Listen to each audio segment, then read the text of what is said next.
ಭಾರತ ಎಷ್ಟೇ ಬಲಿಷ್ಠವಾಗಿದ್ದರೂ ಬೆನ್ನ ಹಿಂದೆ ಚೂರಿ ಹಾಕುವ ಕುತಂತ್ರಿಗಳು ಜಗತ್ತಿನೆಲ್ಲೆಡೆ ಇದ್ದಾರೆ. ಪಾಕಿಸ್ತಾನ, ಕೆನಡಾ ಸೇರಿದಂತೆ ವಿದೇಶಿ ನೆಲೆಗಳಲ್ಲಿ ನೆಲೆಯೂರಿರುವ ಭಾರತ ವಿರೋಧಿ ಉಗ್ರರು ವಿಧ್ವಂಸಕ ಕೃತ್ಯಗಳನ್ನು ಎಸಗುತ್ತಲೇ ಇರುತ್ತಾರೆ. ಅಲ್ಲಿಂದಲೇ ಎಚ್ಚರಿಕೆ ನೀಡುತ್ತಾ ಭಾರತದ ನೆಮ್ಮದಿ ಕೆಡಿಸುವ ಪ್ರಯತ್ನ ಮಾಡುತ್ತಿರುತ್ತಾರೆ. ಇಂಥದ್ದೇ ಸಾಲಿಗೆ ಸೇರಿದ್ದ 2020ರಲ್ಲಿ ಉಗ್ರಗಾಮಿ ಎಂದು ಘೋಷಿಸಿದ್ದ ಖಲಿಸ್ತಾನ್ ಟೈಗರ್ ಫೋರ್ಸ್ ಮುಖ್ಯಸ್ಥ, ಕೆನಡಾ ಪ್ರಜೆ ಹಾಗೂ ಸಿಖ್ ಪ್ರತ್ಯೇಕತಾವಾದಿ ನಾಯಕ ಹರ್ದೀಪ್ ಸಿಂಗ್ ನಿಜ್ಜರ್ನನ್ನು ಇತ್ತೀಚೆಗಷ್ಟೇ ಕೆನಡಾದಲ್ಲಿ ಹತ್ಯೆ ಮಾಡಲಾಗಿತ್ತು. ಈ ಹತ್ಯೆ ಬಳಿಕ ಭಾರತ ಮತ್ತು ಕೆನಡಾಗಳ ನಡುವೆ ಭಾರೀ ಉದ್ವಿಗ್ನತೆ ತಲೆದೋರಿತ್ತು. ಉಭಯ ರಾಷ್ಟ್ರಗಳ ನಡುವಿನ ಈ ಬಿಕ್ಕಟ್ಟು ಇಂದಿಗೂ ಮುಂದುವರೆದಿದೆ. ಹೀಗಿರುವಾಗಲೇ ಅಮೆರಿಕದಲ್ಲಿ ಖಲಿಸ್ತಾನಿ ಪ್ರತ್ಯೇಕತಾವಾದಿ ಗುರುಪತ್ವಂಗ್ ಸಿಂಗ್ ಪನ್ನು ಹತ್ಯೆಗೆ ಯತ್ನಿಸಲಾಗಿದೆ. ಈ ಸಂಚನ್ನ ಅಮೆರಿಕ ವಿಫಲಗೊಳಿಸಿದೆ ಎನ್ನಲಾಗಿದೆ. ಪನ್ನು ಹತ್ಯೆಗೈಯುವ ಸಂಚಿನಲ್ಲಿ ಭಾರತ ಶಾಮೀಲಾಗಿದೆ ಎಂಬ ಗಂಭೀರ ಆರೋಪ ಕೇಳಿಬಂದಿದೆ. ಇದೇ ಕಾರಣಕ್ಕೆ ವಿಶ್ವದ ದೊಡ್ಡಣ್ಣ ಅಮೆರಿಕ ಭಾರತಕ್ಕೆ ಎಚ್ಚರಿಕೆ ನೀಡಿದೆ ಎಂದು ವರದಿಯಾಗಿದೆ. ಗುರುಪತ್ವಂಗ್ ಸಿಂಗ್ ಪನ್ನು ಯಾರು? ಆತನ ಹತ್ಯೆಗೆ ಭಾರತ ಯಾಕೆ ಯತ್ನಿಸಬೇಕು? ಅಮೆರಿಕ ಏಕೆ ಭಾರತಕ್ಕೆ ಎಚ್ಚರಿಕೆ ನೀಡಿದೆ? ಏನಿದು ಖಲಿಸ್ತಾನಿ ಪ್ರತ್ಯೇಕತಾವಾದಿ ಹೋರಾಟ? ಈ ಬಗೆಗಿನ ಕಂಪ್ಲೀಟ್ ಮಾಹಿತಿಯನ್ನ ಇವತ್ತಿನ ಸ್ಪೆಷಲ್ ಸ್ಟೋರಿಯಲ್ಲಿ ತಿಳಿಸಿಕೊಡ್ತೇವೆ. ನೀವು ಸುದ್ದಿಯಾನದ ಸಬ್ಸ್ಕ್ರೈಬರ್ ಆಗೋದಿಕ್ಕೆ ಮರಿಬೇಡಿ.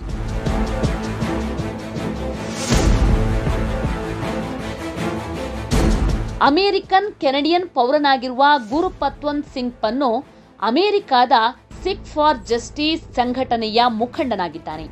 ಭಾರತ ಸರ್ಕಾರವು ಈ ಸಂಘಟನೆಯನ್ನು ಉಗ್ರ ಸಂಘಟನೆ ಎಂದು ಗುರುತಿಸಿದೆ. ಅಮೆರಿಕದಲ್ಲಿ ಪನ್ನು ಹತ್ಯೆಗೆ ಸಂಚು ನಡೆದಿತ್ತಾ? ಅಮೆರಿಕ ಸರ್ಕಾರ ಎಚ್ಚರಿಕೆ ನೀಡಿತ್ತೆ ಎಂಬ ಕುರಿತು ತಿಳಿಸಲು ಪನ್ನು ನಿರಾಕರಿಸಿದ್ದಾನೆ.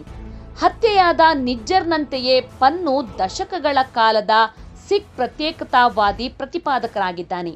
ಸಾಲದು ಎಂಬಂತೆ ಖಲಿಸ್ತಾನ್ ಎಂಬ ಹೆಸರಿನ ಸ್ವತಂತ್ರ ಸಿಖ್ ಸಂಘಟನೆಯೊಂದಿಗೆ ಭಾರತದಿಂದ ಪ್ರತ್ಯೇಕ ದೇಶಕ್ಕೆ ಬೇಡಿಕೆ ಇಟ್ಟಿದ್ದಾನೆ. ಎನ್ಐಎಗೆ ಮೋಸ್ಟ್ ವಾಂಟೆಡ್ ಆಗಿರುವ ಈ ಪಾಪಿ ವಿದೇಶಿ ನೆಲದಲ್ಲಿ ಇದ್ದುಕೊಂಡೇ ಭಾರತದ ವಿರುದ್ಧ ಉಗ್ರ ಕೃತ್ಯ ಎಸಗುತ್ತಿದ್ದಾನೆ. ಇದೀಗ ಈತನ ಹತ್ಯೆ ಪ್ರಯತ್ನ ಅಮೆರಿಕದಲ್ಲಿ ನಡೆದಿದ್ದು, ಇದೇ ವಿಚಾರ ಈಗ ಎರಡೂ ರಾಷ್ಟ್ರಗಳ ನಡುವೆ ಗೊಂದಲ ಸೃಷ್ಟಿ ಮಾಡಿದೆ ಎನ್ನಲಾಗ್ತಿದೆ. ಅಮೆರಿಕದಲ್ಲಿ ಸಿಖ್ ಪ್ರತ್ಯೇಕತಾವಾದಿ ಉಗ್ರ ಗುರುಪತ್ವಂಗ್ ಸಿಂಗ್ ಪನ್ನು ಹತ್ಯೆಗೆ ಯತ್ನಿಸಲಾಗಿದೆ.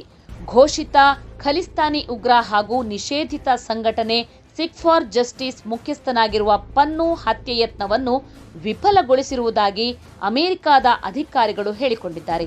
ಹಾಗೂ ಹತ್ಯೆ ಯತ್ನದ ಹಿಂದೆ ಭಾರತದ ಕೈವಾಡವಿತ್ತು ಎಂಬ ಕಳವಳ ವ್ಯಕ್ತಪಡಿಸಿರುವ ಅಮೆರಿಕ ಇದೇ ವಿಚಾರವಾಗಿ ಭಾರತಕ್ಕೆ ಎಚ್ಚರಿಕೆಯನ್ನು ನೀಡಿತ್ತು ಎಂದು ಮೂಲಗಳನ್ನು ಉಲ್ಲೇಖಿಸಿ ಫೈನಾನ್ಷಿಯಲ್ ಟೈಮ್ಸ್ ವರದಿ ಮಾಡಿದೆ.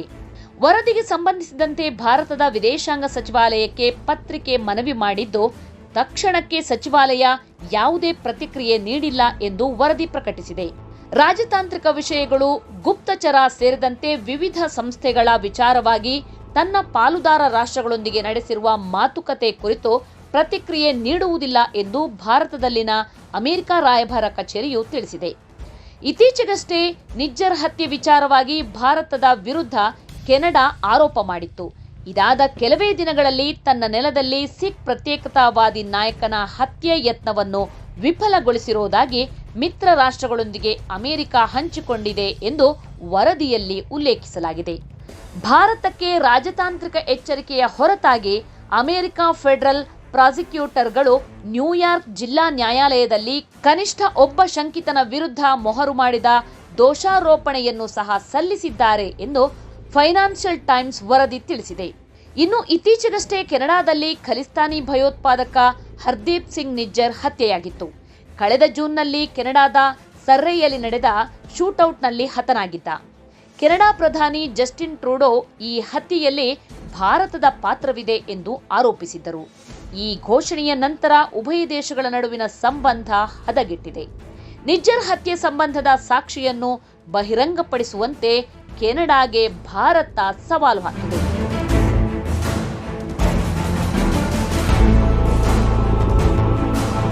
ಗುರುಪತ್ವಂತ್ ಸಿಂಗ್ ಪನ್ನು ಕಳೆದ ಕೆಲವು ದಿನಗಳಿಂದ ಅಮೆರಿಕ, ಕೆನಡಾ ಮತ್ತು ಬ್ರಿಟನ್ನಲ್ಲಿ ಖಲಿಸ್ತಾನ್ ಭಯೋತ್ಪಾದನೆಯನ್ನು ಉತ್ತೇಜಿಸುತ್ತಿದ್ದಾನೆ. ಆತ ಹಲವಾರು ಸಂದರ್ಭಗಳಲ್ಲಿ ಭಾರತದ ಪ್ರಧಾನಿ ನರೇಂದ್ರ ಮೋದಿ, ಅಮಿತ್ ಶಾ, ಜೈಶಂಕರ್ ಮತ್ತು ಅಜಿತ್ ದೋವಲ್ಗೆ ಜೀವ ಬೆದರಿಕೆ ಹಾಕಿದ್ದಾನೆ. ಇತ್ತೀಚೆಗೆ ಏರ್ ಇಂಡಿಯಾ ವಿಮಾನ ಬ್ಲಾಸ್ಟ್ ಮಾಡೋದಾಗಿ ಬೆದರಿಕೆ ಹಾಕಿದ್ದ. ಭಾರತದ ವಿರುದ್ಧ ಪದೇ ಪದೇ ಕಾನೂನುಬಾಹಿರ ಕೃತ್ಯ ಎಸಗುವ ಗುರುಪತ್ವಂತ್ ಸಿಂಗ್ ಪನ್ನು ನವೆಂಬರ್ 4ರಂದು ವಿಡಿಯೋ ಬಿಡುಗಡೆ ಮಾಡಿದ್ದ. ಏರ್ ಇಂಡಿಯಾ ವಿಮಾನಗಳಲ್ಲಿ ಪ್ರಯಾಣಿಸದಂತೆ ಸಿಖ್ಖರಿಗೆ ಬೆದರಿಕೆ ಹಾಕಿದ್ದ. ನವೆಂಬರ್ 19ರಂದು ಏರ್ ಇಂಡಿಯಾ ವಿಮಾನವನ್ನು ಬಾಂಬ್ ಬಿಟ್ಟು ಸ್ಫೋಟಿಸುತ್ತೇನೆ ಎಂದು ಬ್ಲಾಕ್ ಮೇಲ್ ಮಾಡಿದ್ದ. ಅಸಲಿಗೆ ನವೆಂಬರ್ 19ರಂದು ಭಾರತ ಹಾಗೂ ಆಸ್ಟ್ರೇಲಿಯಾ ನಡುವೆ ವಿಶ್ವಕಪ್ ಫೈನಲ್ ಪಂದ್ಯ ಆಯೋಜನೆಗೊಂಡಿತ್ತು. ಆವತ್ತೇ ಉಗ್ರಕೃತ್ಯ ಎಸಗೋದಾಗಿ ಪನ್ನು ವಿಡಿಯೋ ರಿಲೀಸ್ ಮಾಡಿದ್ದ. ಏರ್ ಇಂಡಿಯಾ ವಿಶ್ವದಾದ್ಯಂತ ತನ್ನ ವಿಮಾನಗಳ ಸಂಚಾರವನ್ನು ನಿಲ್ಲಿಸಬೇಕು, ನವೆಂಬರ್ 19ರಂದು ಇಂದಿರಾ ಗಾಂಧಿ ಅಂತಾರಾಷ್ಟ್ರೀಯ ವಿಮಾನ ನಿಲ್ದಾಣ ಮುಚ್ಚಬೇಕು ಎಂದು ಭಾರತ ಸರ್ಕಾರಕ್ಕೆ ಬೆದರಿಕೆ ಹಾಕಿದ್ದ. ಈ ಹಿನ್ನೆಲೆಯಲ್ಲಿ ಪನ್ನು ವಿರುದ್ಧ ಕಾನೂನುಬಾಹಿರ ಚಟುವಟಿಕೆಗಳ ಕಾಯ್ದೆಯಡಿ ಕೇಸ್ ದಾಖಲಿಸಲಾಗಿತ್ತು. ಈಗಾಗಲೇ ಎನ್ಐಎ ವಿಶೇಷ ನ್ಯಾಯಾಲಯವು 2021ರ ಫೆಬ್ರವರಿಯಲ್ಲೇ ಪನ್ನು ವಿರುದ್ಧ ಜಾಮೀನು ರಹಿತ ಅರೆಸ್ಟ್ ವಾರೆಂಟ್ ಹೊರಡಿಸಿತ್ತು. 2022ರ ನವೆಂಬರ್ನಲ್ಲಿ ಆತನ ಹೆಸರನ್ನು ಘೋಷಿತ ಅಪರಾಧಿ ಎಂದು ಘೋಷಿಸಿತ್ತು. ಭಾರತದ ಮೇಲೆ ವಿಷ ಕಾರುವ ಖಲಿಸ್ತಾನಿ ಉಗ್ರರಿಗೆ ಭಾರತವನ್ನು ವಿಭಜಿಸಿ ಹಲವು ದೇಶಗಳನ್ನು ಸೃಷ್ಟಿಸಬೇಕು ಅನ್ನೋದು ಅವರ ಅಜೆಂಡಾ ಆಗಿದೆ. ಗುರುಪತ್ವಂತ್ ಸಿಂಗ್ ಪನ್ನು ಕೂಡ ಭಾರತವನ್ನು ವಿಭಜಿಸುವ ಹುನ್ನಾರ ನಡೆಸಿದ್ದ ಅನ್ನೋದು ತನಿಖಾ ಸಂಸ್ಥೆಗಳ ಮೂಲಗಳಿಂದ ಹೊರಬಿದ್ದಿತ್ತು. ಇದೇ ಕಾರಣಕ್ಕೆ ಪನ್ನುಗೆ ಸೇರಿದ ಆಸ್ತಿಗಳನ್ನು ಎನ್ಐಎ ತನ್ನ ವಶಕ್ಕೆ ತೆಗೆದುಕೊಂಡಿತ್ತು. ಪಂಜಾಬ್ ರಾಜ್ಯದ ಚಂಡೀಗಢ ಹಾಗೂ ಅಮೃತಸರದಲ್ಲಿ ಇದ್ದ ಆತನ ಮನೆಗಳನ್ನು ವಶಕ್ಕೆ ಪಡೆಯಲಾಗಿತ್ತು. ಅಷ್ಟಕ್ಕೂ ಈತನಿಗೆ ಭಾರತದ ಮೇಲೆ ಸಿಟ್ಟೇಕೆ? ಆತನ ಉದ್ದಟತನ ಎಂಥದ್ದು ಅನ್ನೋದನ್ನು ನಾವಿಲ್ಲಿ ತಿಳಿದುಕೊಳ್ಳಬೇಕಾಗುತ್ತೆ. ನಿಷೇಧಿತ ಸಿಖ್ ಫಾರ್ ಜಸ್ಟಿಸ್ ಸಂಘಟನೆಯ ಮುಖ್ಯಸ್ಥನಾಗಿರುವ ಪನ್ನು ಭಾರತ ದೇಶದ ಏಕತೆ ಹಾಗೂ ಸಮಗ್ರತೆಗೆ ಧಕ್ಕೆ ತರುವ ರೀತಿ ಹಾಗೂ ಸವಾಲೊಡ್ಡುವ ರೀತಿ ಆಡಿಯೋ ಸಂದೇಶಗಳನ್ನು ರವಾನಿಸುತ್ತಿದ್ದ. ಅದರಲ್ಲೂ ಪಂಜಾಬ್ ರಾಜ್ಯವನ್ನು ಖಲಿಸ್ತಾನ ದೇಶ ಮಾಡುವ ಜೊತೆಯಲ್ಲೇ ಕಾಶ್ಮೀರ ಪ್ರತ್ಯೇಕ ರಾಷ್ಟ್ರ ಆಗಬೇಕು, ಮುಸ್ಲಿಮರ ದೇಶ ಆಗಬೇಕು ಎಂದು ಬಯಸಿದ್ದ ಅನ್ನೋ ಮಾಹಿತಿ ಇದೆ. ಪಂಜಾಬ್ ಸೇರಿದಂತೆ ದೇಶದ ವಿವಿಧೆಡೆ ದ್ವೇಷ, ಭೀತಿ ಹರಡುವ ಕೆಲಸ ಮಾಡುತ್ತಿರುವ ಪನ್ನು ಭಯೋತ್ಪಾದಕ ಕೃತ್ಯಗಳ ಮೂಲಕ ತನಿಖಾ ಸಂಸ್ಥೆಗಳಿಗೆ ಮೋಸ್ಟ್ ವಾಂಟೆಡ್ ಆಗಿದ್ದ. 2019ರಿಂದಲೂ ಗುರುಪತ್ವಂತ್ ಸಿಂಗ್ ಪನ್ನು ಎನ್ಐಎ ವಾಂಟೆಡ್ ಲಿಸ್ಟ್ನಲ್ಲಿ ಇದ್ದಾನೆ.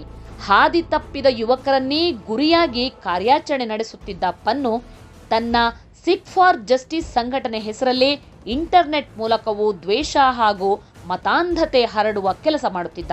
ಭಯೋತ್ಪಾದಕ ಕೃತ್ಯ ಎಸಗಲು ಪ್ರಚೋದಿಸುತ್ತಿದ್ದ. ಈ ಮೂಲಕ ಪ್ರತ್ಯೇಕ ಖಲಿಸ್ತಾನ ದೇಶಕ್ಕಾಗಿ ಹೋರಾಟ ಮಾಡಲು ಹುರಿದುಂಬಿಸುತ್ತಿದ್ದ. ಹೀಗಾಗಿ 2019ರಲ್ಲೇ ಭಾರತ ಸರ್ಕಾರವು ಸಿಖ್ ಫಾರ್ ಜಸ್ಟಿಸ್ ಸಂಘಟನೆಯನ್ನ ನಿಷೇಧ ಮಾಡಿತ್ತು. ಇನ್ನು ಜುಲೈ 2020ರಲ್ಲೇ ಭಾರತ ಸರ್ಕಾರದ ಗೃಹ ಇಲಾಖೆ ಗುರುಪತ್ವಂತ್ ಸಿಂಗ್ ಪನ್ನುನನ್ನು ಉಗ್ರಗಾಮಿ ಎಂದು ಹೆಸರಿಸಿತ್ತು. ಈತನ ಮಾಹಿತಿಯನ್ನು ಇಂಟರ್ಪೋಲ್ಗೂ ನೀಡಿತ್ತು. ರೆಡ್ ಕಾರ್ನರ್ ನೋಟಿಸ್ ಹೊರಡಿಸುವಂತೆ ಆಗ್ರಹಿಸಿತ್ತು. ಆದರೆ ಭಾರತದ ಮನವಿಯನ್ನು ಇಂಟರ್ಪೋಲ್ ತಿರಸ್ಕರಿಸಿತ್ತು. ಇತ್ತೀಚೆಗಷ್ಟೇ ಗುರುಪತ್ವಂತ್ ಸಿಂಗ್ ಪನ್ನು ಕೆನಡಾದ ಭಾರತೀಯ ಹೈಕಮಿಷನ್ನಲ್ಲಿ ಕಾರ್ಯನಿರ್ವಹಿಸುತ್ತಿರುವ ಭಾರತೀಯ ಅಧಿಕಾರಿಗಳಿಗೆ ಬೆದರಿಕೆ ಹಾಕಿದ್ದ.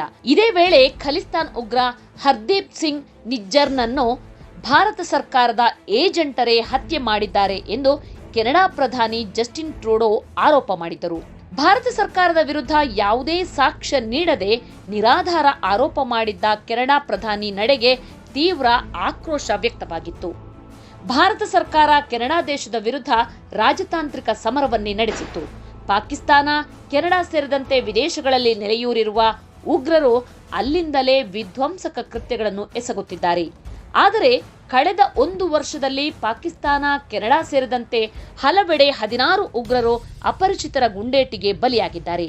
ಈ ಹತ್ಯೆಗಳೆಲ್ಲ ಆಕಸ್ಮಿಕವೇ ಅಥವಾ ಯೋಜಿತ ಹತ್ಯೆಗಳೇ ಎಂಬ ಚರ್ಚೆ ನಡೆಯುತ್ತಲೇ ಇದೆ. ಅದರಲ್ಲೂ ಭಾರತದ ಬೇಹುಗಾರಿಕೆ ಸಂಸ್ಥೆಗಳಿಂದ ನಿಯೋಜಿತರಾದ ಏಜೆಂಟರು ವಿದೇಶಿ ನೆಲದಲ್ಲಿ ಈ ಉಗ್ರರನ್ನು ಕೊಲ್ಲುತ್ತಿದ್ದಾರೆಯೇ ಎಂಬ ಚರ್ಚೆಗಳು ನಡೆಯುತ್ತಿವೆ. ಯಾಕಂದ್ರೆ ಹತ್ಯೆಗೀಡಾದವರೆಲ್ಲ ಭಾರತದ ವಿರುದ್ಧ ಭಯೋತ್ಪಾದಕ ದಾಳಿಗಳಲ್ಲಿ ಭಾಗಿಯಾದವರು ಅಥವಾ ಸಂಚಿನಲ್ಲಿ ಪಾಲ್ಗೊಂಡವರೇ ಆಗಿದ್ದರು.